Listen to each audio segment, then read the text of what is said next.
Hi everyone, in today's session we are going to answer a burning question, which is, will AI replace software engineers and software developers?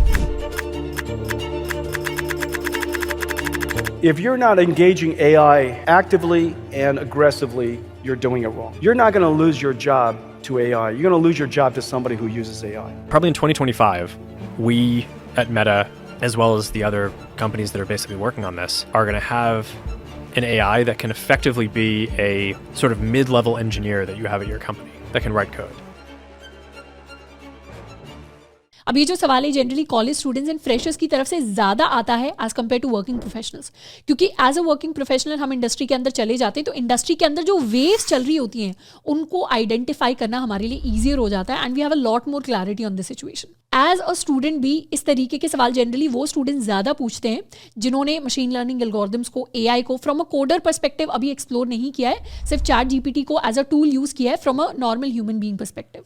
इसी के साथ में एक और सवाल है जो कई सारे स्टूडेंट्स पूछते हैं कि अब अगर एआई आ ही चुका है तो क्या अब कोडिंग सीखने का, डेवलपमेंट सीखने का कोई पॉइंट है जब एआई ही ये सारे के सारे काम हमारे लिए करके दे देगा. तो इन्हीं दोनों क्वेश्चंस को आज के सेशन के अंदर हम आंसर करने की कोशिश करेंगे. अब सबसे पहले समझना ये ज़रूरी है कि इस तरीके के सवाल हमारे दिमाग में आते क्यों हैं. And these questions they generally come to our mind because of a lot of fear mongering content जो सोशल मीडिया के ऊपर या मीडिया के ऊपर दिखाया जाता है. एंड ये जो फियर मॉन्गरिंग कंटेंट होता है इसका जनरली बेसिस होता है the statements which are made by the tech industry leaders. जैसे एग्जाम्पल के लिए Mark Zuckerberg, who is the CEO of Facebook Meta, उनका स्टेटमेंट है कि जल्द ही एआई जो है वो काफ़ी सारे मिड लेवल इंजीनियर्स को रिप्लेस कर देगा.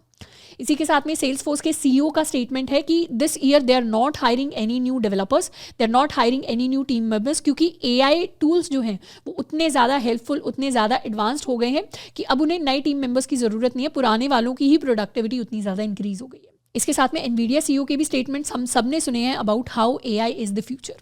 अब यहाँ पर entire AI division called Meta AI, जिसपे उन्होंने इतना हैवी इन्वेस्टमेंट किया है, वो एआई के बारे में ऑप्टिमिस्ट नहीं होंगे तो कौन होगा. अगर Salesforce which literally sells a AI tool to different companies, जिसका नाम है एजेंट फोर्स, एंड जिस टूल को सेल करने के लिए उन्होंने इस साल अपनी कंपनी के अंदर 2000 new sales people extra add किए हैं, अगर वो एआई के बारे में ऑप्टिमिस्ट नहीं होंगे तो कौन होगा. If NVIDIA, which is literally one of the largest company, which stands to gain with the advent of AI, क्योंकि उन्हीं के चिप्स हैं जो जब AI को ट्रेन किया जाएगा वहाँ पर यूज़ हो रहे होंगे, तो अगर NVIDIA CEO AI के बारे में ऑप्टिमिस्ट नहीं होंगे तो कौन होगा. But if you go to the Meta careers website तो वहाँ पे they are still hiring for mid level engineers. If you go to the open AI website तो वहाँ पे अभी भी front end engineer, back end engineer, full stack engineer की hiring के लिए पोस्ट हैं. If you go to the Salesforce website तो वहाँ पर भी आपको फुल स्टैक इंजीनियर या डिफरेंट सॉफ्टवेयर इंजीनियर्स की हायरिंग के डिफरेंट पोस्ट दिखेंगे. तो यहाँ पर हमारे लिए जो बिगेस्ट लर्निंग ये है वो फ्यूचर को प्रेडिक्ट नहीं कर सकता. हम सिर्फ एंटिसिपेट कर सकते हैं कि नेक्स्ट 10 ईयर्स 15 ईयर्स कैसे होने वाले हैं, पर चाहे हम बिल गेट्स हों, चाहे हम मार्क ज़करबर्ग हों, nobody can exactly predict what the future is going to look like. Now yes, AI is a powerful technology जो काफ़ी सारी सेक्टर्स को बहुत ज़्यादा हेल्प करेगी, बहुत ज़्यादा यूजफुल प्रूव करेगी, और ये ऐसी टेक्नोलॉजी है जो बहुत ज़्यादा फास्ट पेस से डेवलप भी हो रही है. And there is a lot of funding, there is a lot of money which is being pushed into this sector. तो येस, बहुत सारे लोग होंगे इंडस्ट्री के अंदर which will be optimistic, in fact over optimistic about the future of AI. पर यहाँ पर हमारे लिए जो एक चीज़ जो हमें समझदारी से सोचनी है, दैट इज कि software engineering is not about just writing code. Software engineer एक प्रॉब्लम सॉल्वर होता है जिसके बहुत सारे काम होते हैं, जिसमें से एक काम कोड करना होता है, कोडिंग करना होता है. पर उसके साथ में एज अ सॉफ्टवेयर इंजीनियर हमारा काम एक्चुअल बिजनेस प्रॉब्लम्स को, बिजनेस रिक्वायरमेंट्स को आइडेंटिफाई करना होता है, उसके हिसाब से सॉल्यूशंस को एंड आर्किटेक्चर को डिजाइन करना होता है. Software engineers need to debug, need to test the application, need to integrate different softwares together. इसके साथ में जो एंड टू एंड डिप्लॉयमेंट का प्रोसेस होता है वो किसी एक सॉफ्टवेयर इंजीनियर को देखना होता है. तो ऐसे में इस तरीके के स्टेटमेंट्स दे देना कि जस्ट बिकॉज हमारे पास कुछ एआई टूल्स एग्जिस्ट करते हैं उसकी वजह से सॉफ्टवेयर इंजीनियर्स कंप्लीटली रिप्लेस हो जाएंगे is very similar to saying कि जस्ट बिकॉज कैलकुलेटर्स एग्जिस्ट करते हैं मैथमेटिशियंस कंप्लीटली रिप्लेस हो जाएंगे. मैथमेटिशियंस का काम कैलकुलेटर्स की तरह से 1+1 2+2 करना नहीं होता. उनके कई सारे रोल्स एंड रिस्पॉन्सिबिलिटीज होते हैं जिसमें से कैलकुलेशन करना is just one part of it. तो उसी तरीके से software engineering is not just about writing code. ये एक ऐसी फील्ड है जिसका entire basis is of problem solving. 10 साल पहले भी प्रॉब्लम सॉल्वर्स की जरूरत थी, आज भी प्रॉब्लम सॉल्वर्स की जरूरत है, एंड 10 साल बाद भी प्रॉब्लम सॉल्वर्स की जरूरत होगी. अब for the sake of understanding एक बार सॉफ्टवेयर इंजीनियरिंग के अलावा किसी दूसरी फील्ड के बारे में सोचते हैं. जैसे एग्जांपल के लिए लॉ की फील्ड के बारे में. आज की डेट में चैट जीपीटी या दूसरे टूल्स एग्जिस्ट करते हैं जहाँ पर डिफरेंट इंडियन लॉज हमारे लिए लिस्ट हो जाएंगे। उसके साथ में अगर कोई व्यक्ति आता है जो अपना पूरा केस डिस्क्राइब करता है, तो चैट जीपीटी उसके लिए काफ़ी सारे हेल्पफुल आर्ग्यूमेंट्स हैं जो प्रिपेयर करके दे देगा। पर फिर भी majority of us would prefer कि कोई एक्चुअली एक्सपीरियंस्ड लॉयर ही हमारे केस को प्रेजेंट करे इन एक्चुअल कोर्ट प्रोसीडिंग्स। तो ये जो एक्सपीरियंस लॉयर है, हो सकता है फ्यूचर में जाकर ये चैट जीपीटी या डिफरेंट टूल्स का एडवांटेज ले ले खुद को और ज़्यादा बेटर करने के लिए, पर इवेंचुअली ऐसे एक्सपीरियंस लोगों की हमेशा डिमांड बनी रहेगी। तो जब भी हम बात करते हैं एआई की, एआई के अंदर प्रोग्रेशन की, तो yes, AI is a good technology, it is also progressing और ये और ज़्यादा बेटर ही होती जाएगी। But it will become better as a tool जिसको सॉफ्टवेयर इंजीनियर्स यूज करेंगे, नॉट एज एन एंटिटी जो सॉफ्टवेयर इंजीनियर्स को रिप्लेस कर देगी। So the answer to the question is no, good software developers will not be replaced by AI. इसके साथ में हम मार्केट सिचुएशन को, टेक इंडस्ट्री को कुछ इस तरीके से समझ सकते हैं कि आज की डेट में जितनी भी हम चीज़ें देखते हैं अपने अराउंड, जितनी भी हम कंपनीज देख रहे हैं, जितनी भी हम इंडस्ट्रीज देख रहे हैं, उनके अंदर कहीं ना कहीं टेक्नोलॉजी आज की डेट में इंटीग्रेट हो चुकी है। एंड इनफैक्ट टाइम के साथ ये जो कंपनीज हैं ये और ज़्यादा इंक्रीज हो रही हैं, नए नए स्टार्टअप्स हैं जो इंडस्ट्रीज के अंदर आ रहे हैं। अब जब भी कोई नया स्टार्टअप, नई कंपनी स्टार्ट करती है तो वो शुरुआत करते हैं कि किसी तरीके से हम अपना टेक बना ले, जिसके लिए वो वर्डप्रेस जैसे, वेबफ्लो जैसे टूल्स को यूज़ करते हैं। पर जितनी भी अच्छी कंपनीज होती हैं जो एक्चुअली स्केल करना स्टार्ट करती हैं, eventually they build their own tech team और वो अपनी इन हाउस टेक्नोलॉजी बनाते हैं फॉर कस्टमाइजेशंस। अब ये जो कंपनी है डेफिनेटली हो सकता है कि अपनी टेक्नोलॉजी बिल्ड करने के लिए external SaaS tools, AI tools को इंटीग्रेट करे, पर उसके साथ में these companies will always hire software engineers, क्योंकि इवेंचुअली डिफरेंट टूल्स को इंटीग्रेट करने का काम, अच्छे कस्टमाइज सॉफ्टवेयर को बिल्ड करने का काम, कहीं भी कुछ चीज़ गलत होती है तो वहां पर जाकर चीज़ों को डीबग करके फिक्स करने का काम एक सॉफ्टवेयर इंजीनियर ही कर सकता है। एंड इसके साथ में जितनी भी SaaS कंपनीज आएंगी जो नए नए एआई टूल्स को डेवलप करेंगी, ये सारी कंपनीज भी किसी ना किसी फॉर्म में software engineers and software developers को हायर करेंगी। और इनके जो एआई टूल्स हैं जो डिफरेंट कंपनीज यूज करेंगी, वहां पर भी किसी ना किसी software engineer, experience software developer की जरूरत रहेगी। तो yes, a good software engineer, an experience software engineer will always have a job and they will always be able to sustain themselves in the tech industry. अब यहाँ पर second common question जो कुछ students की तरफ से आता है, दैट इज कि अब अगर एआई आ चुका है तो क्या हमें एक्चुअली कोडिंग करने की, डेवलपमेंट करने की जरूरत है, क्योंकि सब कुछ एआई तो कर देगा। रियलिस्टिकली स्पीकिंग, जो भी चीज़ें एज अ बिगिनर आप शुरुआत में सीखते हैं, शुरुआत के 4 महीने 6 महीने के अंदर सीखेंगे, वो ऐसी चीज़ें हैं जो एआई कर सकता है, आपसे फास्टर, आपसे बेटर कर सकता है। लेकिन ऐसी चीज़ें जो आप as a working software engineer करते हैं, जब आपको 2 साल का 3 साल का वर्क एक्सपीरियंस हो जाता है, वो ऐसी चीज़ें हैं जो एआई नहीं कर सकता। बट यहाँ पर स्टूडेंट्स को प्रॉब्लम क्या आ रही है, एज अ बिगिनर हम एक्सपीरियंस डेवलपर वाला फेस तो इमेजिन नहीं कर पा रहे हैं। हमें अभी 1 महीना हुआ है, 15 दिन हुए कोडिंग करते हुए, बट हम अपने कोड को कंपेयर कर रहे हैं चैट जीपीटी के कोड से, तो डेफिनेटली चैट जीपीटी का कोड आपसे 100% बेटर होगा, क्योंकि अभी आप एक बिगिनर की तरह हैं। अभी आपको उतना टाइम नहीं हुआ है टेक फील्ड के अंदर कि आप एक्चुअल प्रॉब्लम सॉल्विंग को स्टार्ट कर सकें। शुरू के 4 महीने, 6 महीने, 8 महीने आप सिर्फ टूल्स को यूज करना सीखते हैं। जो प्रोग्रामिंग लैंग्वेज आप सीख रहे हैं वो भी अपने आप में एक टूल है। जो हम छोटे छोटे प्रोजेक्ट्स बना रहे हैं वो बेसिकली हम अपनी प्रॉब्लम सॉल्विंग स्किल को बेटर करने के लिए बना रहे हैं।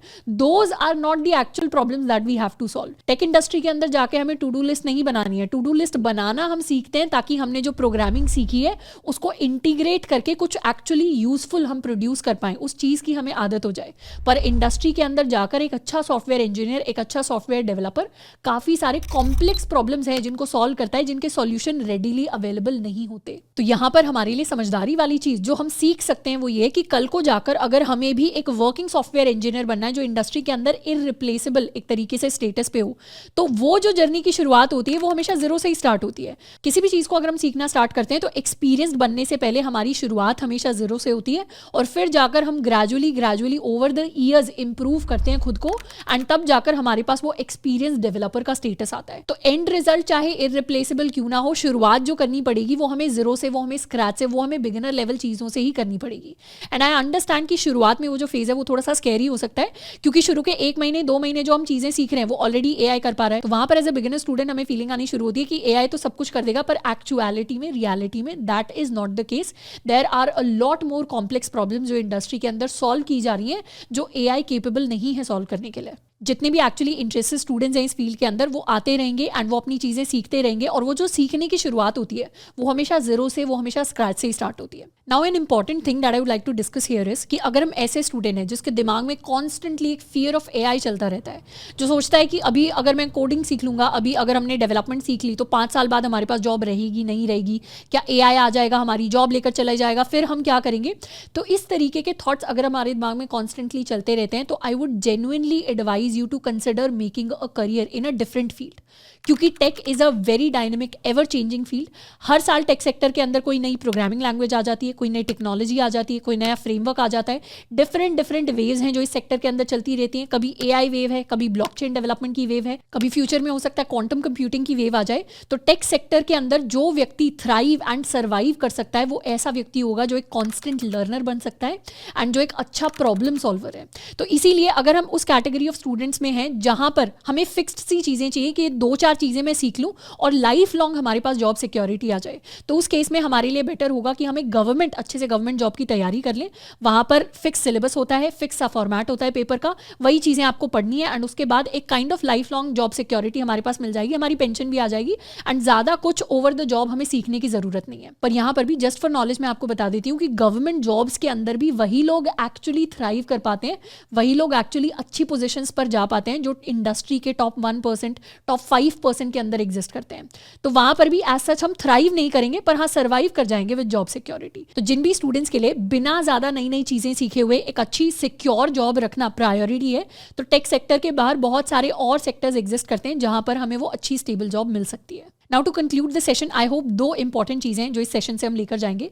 सबसे पहला, we have to be a constant learner, then you are irreplaceable in the industry, क्योंकि आपकी डिमांड हमेशा बनी रहेगी. तो ऐसे में हमारी प्रायोरिटी होनी चाहिए कि टेक सेक्टर के अंदर हम अपनी फर्स्ट जॉब ले लें एंड उसके बाद with in 3 years, with in 5 years हम अपने लिए अपनी एक नीश कैटेगरी को पिक कर लें जिसके अंदर हम लॉन्ग टर्म करियर एस्टैब्लिश करने के बारे में सोचें. एंड सेकंड चीज जो हमें सीखनी है that is to take care of our immediate as well as long term needs, जिसका मतलब है कि हमें कोर डेवलपमेंट पे तो फोकस करना ही पड़ेगा, साथ के साथ हमें AI टूल्स को भी सीखते हुए चलना पड़ेगा. हमारी immediate need as a college student, as a fresher है कि हम अपने लिए कैसे एक फर्स्ट जॉब लें, कैसे इंडस्ट्री के अंदर अपनी एक अच्छी शुरुआत करें, खुद को एस्टैब्लिश कर सकें. एंड उसके लिए आपको डेवलपमेंट सीखनी पड़ेगी. कोडिंग स्क्रैच से जिस तरीके से प्रोजेक्ट्स बनते हैं, सारी चीज़ें बनते हैं, आपको वैसे ही अपनी एक अच्छी शुरुआत करनी पड़ेगी. आप चाहें तो अपने जो इमीडिएट 2 ईयर्स 3 ईयर्स सीनियर्स हैं जो ऑलरेडी टेक इंडस्ट्री के अंदर काम कर रहे हैं उनसे जाकर पूछ सकते हैं, तो वो आपको यही बताएंगे कि मेजॉरिटी जो हायरिंग होती है जूनियर डेवलपर्स की, या मेजॉरिटी जो जॉब्स अवेलेबल हैं आज भी टेक इंडस्ट्री के अंदर, दे आर सॉफ्टवेयर इंजीनियरिंग और सॉफ्टवेयर डेवलपमेंट बेस्ड जॉब्स. तो आपकी जो हायरिंग होगी इंडस्ट्री के अंदर वो भी मेजॉरिटी केसेस में डेवलपमेंट स्किल्स के बेसिस पर ही होगी. बट बिकॉज आज की डेट में AI ऐसी चीज़ है जिसको हर कोई अप्रिशिएट कर रहा है, इंडस्ट्री के अंदर इसके बारे में हर कोई बात कर रहा है, तो आपको टाइम निकालकर कुछ AI टूल्स हैं जिनको साथ के साथ सीखना पड़ेगा. बट आपकी प्रायोरिटी आपकी immediate need which is a good placement, which is a good job होनी चाहिए. एंड लॉन्ग टर्म नीड्स को हम साथ के साथ पैरेलली टाइम देना स्टार्ट करेंगे, क्योंकि टेक के अंदर अगर हम फर्स्ट ईयर के अंदर भी हैं अभी, तो जॉब हमें अगले 4 साल के अंदर, 5 साल के अंदर लेनी है, और 5 साल के अंदर software development, software engineering jobs कहीं भी नहीं जा रही हैं. तो एक लॉन्ग टर्म पर्सपेक्टिव के हिसाब से ओवरऑल अपने करियर के बारे में हमें सोचना है, कौन सी चीज़ें जो आज हेल्प करेंगी, कौन सी चीज़ें जो 5 साल बाद हेल्प करेंगी, कौन सी चीज़ें हैं जो 15 साल बाद हेल्प करेंगी. तो इस तरीके से धीरे धीरे अपनी जो स्किल बिल्डिंग है उसको करते हुए चलना है. Development and AI will go hand in hand after 5 to 10 years, पर उसमें भी जो कोर पार्ट रहेगा वो सॉफ्टवेयर डेवलपमेंट का, वो सॉफ्टवेयर इंजीनियरिंग का रहेगा. एंड वो कोर स्किल्स आपके पास होना बहुत जरूरी है if you want to survive in the tech industry. तो अब से जब भी हम AI टूल्स के बारे में सोच रहे हैं, think of them as your friends जो आपको एक बेटर सॉफ्टवेयर इंजीनियर बनने में हेल्प करेंगे. तो आई होप कि आज के सेशन के अंदर हमने जितनी भी चीज़ें डिस्कस की हैं ये आपको डाउन द लाइन अपने करियर के अंदर बहुत ज़्यादा हेल्प कर रही होंगी. इसके अलावा टेक से रिलेटेड अगर आपका कोई भी क्वेश्चन है उसके बारे में let me know in the comments. आज के लिए इतना ही, मिलते हैं नेक्स्ट सेशन के अंदर. Till then keep learning and keep exploring.